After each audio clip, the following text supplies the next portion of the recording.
It's beer o'clock on Real Ale Craft Beer. Today we've got a beer from Hobsons Brewery, and this is a bottle of their Stout. A smooth, dark stout coming in at 4.3% ABV in a black bottle, and it's called Dhu. I believe that's how it's pronounced. Dhu. Described as a beer filled with pride. You've got the Hobsons bottle cap here. Without further ado, let's get this beer out into a glass, see what we get. You can see the condensation on the bottle. I've had the beer out of the fridge for 35 minutes actually, so I've given it a chance to warm up a little bit. The reason why I want to warm it up a little bit is I want to taste those lovely rich dark malts that are in this beer. If you drink a stout too cold, if you drink any beer too cold, you're going to lose flavour. You're going to lose hop flavour. You're certainly going to lose malt flavour. So store your beer in the fridge, drink it. I don't know, what am I drinking this at? Maybe 8 or 9 degrees. Good bit of smoke on the bottle opening. Beer in the glass then.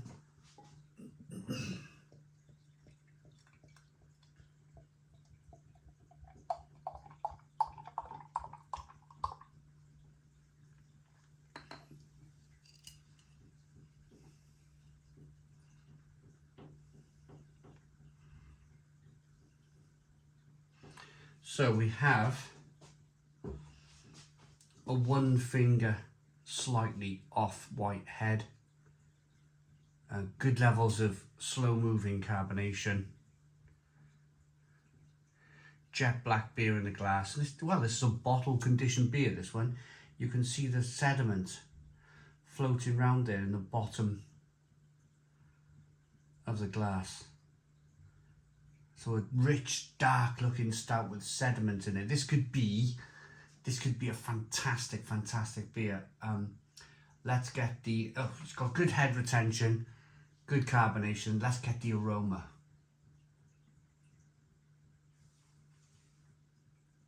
Yeah, that's really lovely and roasty and toasty.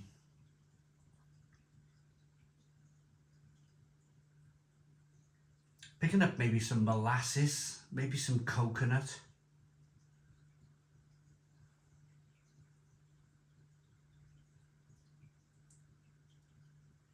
Maybe tonka. Maybe there's a little bit of tonka bean in here.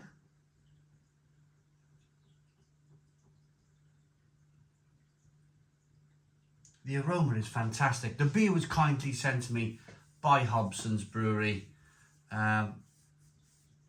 Of course, independent beer review. Breweries do send me beer. They contact me on social media, or if they've got my number, they'll ring me. Do you want to try some of this month's beer?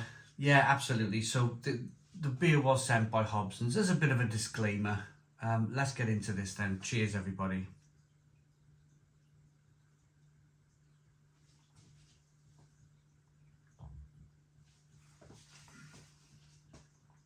Oh, beautiful. Absolutely beautiful. So it starts off, it's like a rush of things going on. And as a beer reviewer, what you're looking to do is break down the rush, break down everything that's being thrown at you really quickly by your taste buds and mouthfeel. Mouthfeel is really important to this beer. A beer at 4.3% ABV.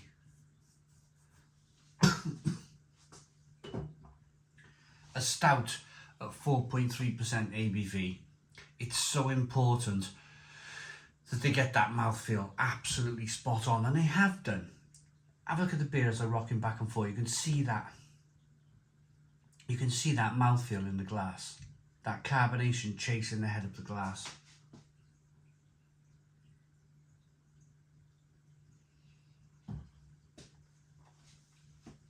It's rich and creamy. Then you're getting a little bit of sweet milk. a little bit of roasted malt, a little bit of coffee, a little bit of caramel, a little bit of dark chocolate. Fantastic bitterness on the back end. This is well made. This is really, really well made stout. If you think of the reason why coffee chains are so successful at the moment, is it all boils down to the fact that generally, pardon me, your likes of Starbucks, your likes of Costas, they've worked it out.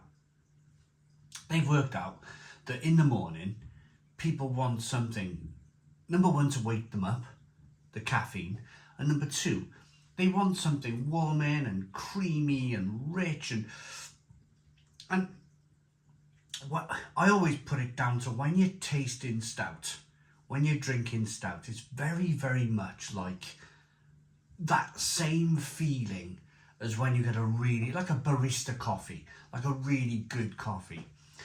You're tasting coffee from the roasted malt. You're tasting coffee. Some brewers add coffee to the beer, but it's so important that you wrap everything up in a creamy, rich mouthfeel. One thing I really don't like in a stout is a thin stout. You're tasting that coffee, but it's thin. You're tasting that caramel, but it's thin. You're tasting the chocolate, but it's thin. It's so important that you get that rich, creamy mouthfeel. And that's exactly what they've done here. They've managed to capture the essence of a great stout here in a bottle. Just like the great coffee makers and producers out there, they know how to make a great coffee.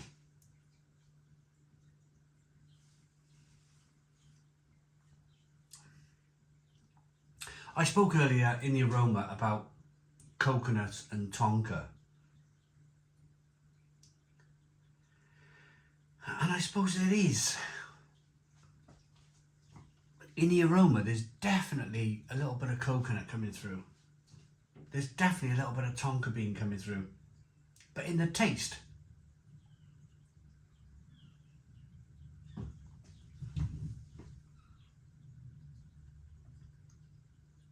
it's not really kind of,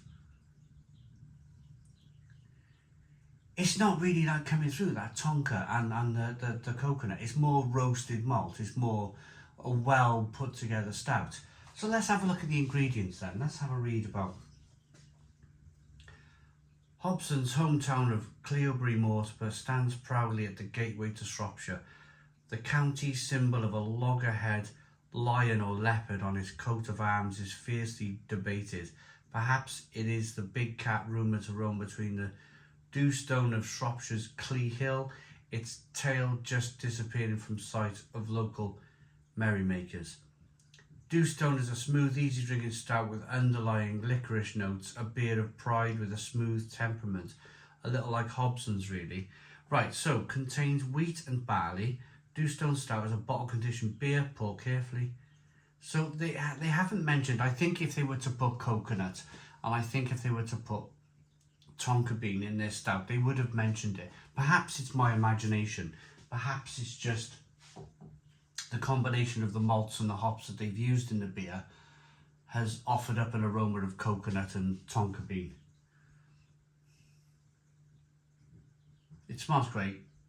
Look at the way you roll that beer around in the glass. Look at the way the head is redeveloping in the glass. That's a fantastic stout. Stone the Crows, 9 out of 10. 9 out of 10 from Real Ale Craft Beer. Please put your comments in the comments box. Subscribe to our daily beer and food reviews. Give us a big fat thumbs up. Boom. Cheers.